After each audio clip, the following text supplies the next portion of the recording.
What's up, guys? Jeff Jorgensen here, and as the video title says, today we're going to talk about narcissists or narcissism, and we're going to talk about how it might apply to you or someone you might know. We'll do it right now.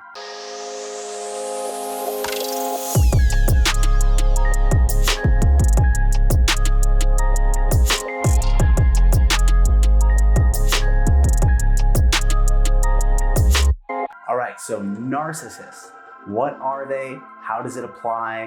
What are some symptoms of them? And how does this go further than just what is a narcissist? So for those of you who don't know what a narcissist is someone who has a grandiose view of themselves. They have a need for admiration and they seek that actively from other people. And they usually have a lack of empathy. They can't really sympathize with other people that well because they're kind of focused on themselves. Now, there's a lot of other things that apply to what a narcissist is. There's different types of narcissists. But the important thing is the only thing that you can really do is work on yourself if you happen to think that you are narcissistic in any way, shape, or form, or get out of relationships that are narcissistic. Narcissists are everywhere. They're at, personal life. They're maybe in your family. They may be the people that you work with. There may be relatives or, extended relatives. Maybe they're friends. Maybe they're your spouse. Maybe they're anyone that you might know could be a narcissist. And sometimes they're really hard to spot. It's hard to notice them, especially with some of the tactics that they employ. So there's two different distinctions I want to make as well. There's narcissists, and then there's narcissistic personality disorder. Narcissists simply have some of the traits. However, when you roll into narcissistic personality disorder, as described in the DSM, it's affecting your normal daily life. So it's affecting you. And that's the hard part about diagnosing people with narcissistic personality disorder, is because under the DSM, you don't diagnose people who are being an asshole to other people, essentially, whether that's intentional or unintentional.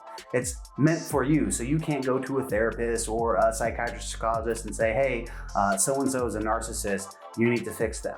It has to be you looking for that help. So where did narcissism come from, or the word narcissist? It dates all the way back to a Greek and Roman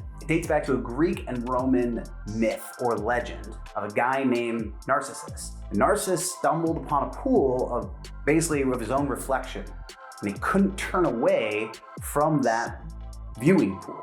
So much that he drowned and died in his own pool because he couldn't take himself away from his reflection. Now this leads into something different, which is cognitive dissonance. A lot of people are throwing around this word nowadays, not really understanding what cognitive dissonance is. It seems like a big word that doesn't really make much sense. Cognitive dissonance is that uncomfortable feeling when you have two pieces of information that conflict with one another. The simple example that everyone gives is that someone who smokes but understands smoking is bad. There's a pressure that is built basically in the brain, or as the theory goes, that needs to be relieved in some way, shape, or form. So with this conflict of these two ideas, you have to release this cognitive uncomfortability that you're feeling.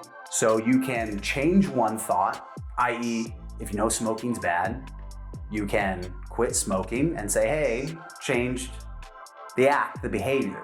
You can change the behavior, which is the preferable method, but change it in the right direction.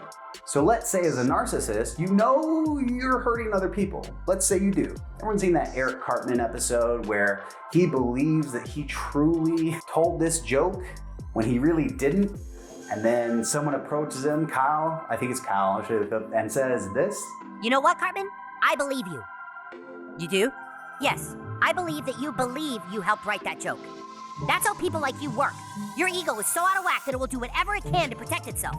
And people with a messed up ego can do these mental gymnastics to convince themselves they're awesome when really they're just douchebags.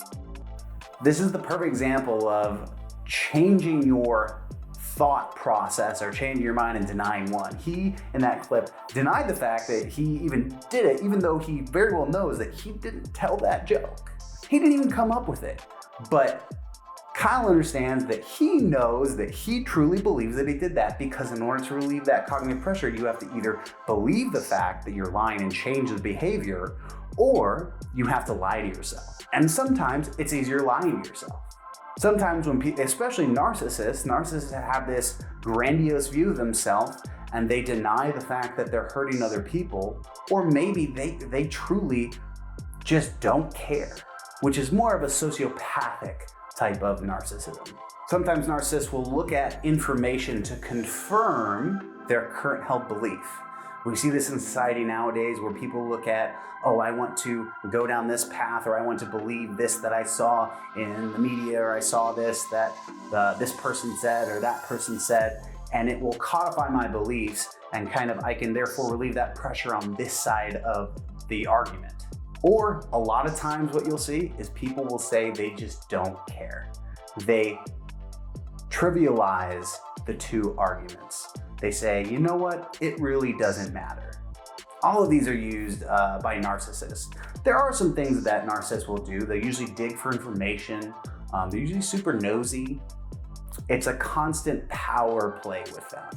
They're trying to jockey for power, and if they believe that you have that power, or you in some way have one up on them in any way, shape, or form, they can try to degrade who you are, or they'll usually use ad hominem or philosophical arguments, philosophical fallacies, sorry about that, to prove you wrong in an inconsistent way. Now, there's a good book out there that I'm going to link down below. It's called The Ideal Team Player. Now, this is a great book. It talks about how there's 3 things that the ideal team player has to have. And this applies to relationships, this applies to friendships, it applies to work, it applies everywhere. Now, there's 3 things that apply to an ideal team player: humility, hunger, and smarts. Now, humble is pretty self-explanatory. Narcissists, obviously, they're not that humble. They may act humble, and we'll get into that in a second. Hungry is you have that drive to better yourself, to go and get that task done. You're that go-getter. And then there's smart. Smart doesn't deal with how intelligent you are. It's people smarts, how you communicate with other people, how you can do certain things within a group, and that intercommunication, that interdependence. Now, there's outliers. These outliers, and the one I want to point out that falls into this category of narcissism, or the narcissist who holds this, is usually someone who is hungry, and someone sometimes, and when it's really dangerous, is when they're smart, when they have some sense of communication.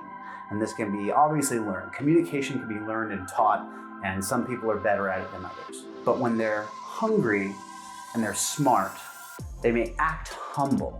They can come across as if they're humble. But in this book, he calls these people the skillful politician. And it's usually these people that usually wreak havoc on an organization. Sometimes you don't notice until there's bodies everywhere. There's a great TED Talk on this that talks about these outliers that are linked down below. Now, what does this mean, and how does it apply to you? Maybe you know someone who, like I said, is at narcissist.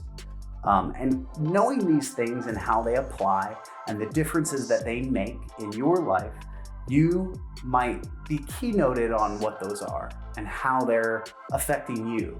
You might notice that, they're asking all these weird questions and kind of prying. They're trying to play these power plays. They have a grandiose view of themselves, and they're jockeying for some kind of weird power play.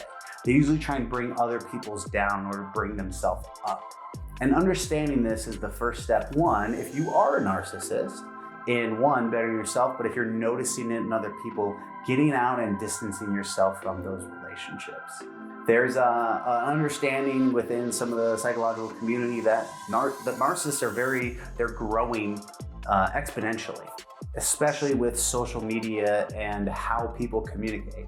I personally only have a Facebook account, so my wife has someone to be married, and communicating with people on Messenger, essentially.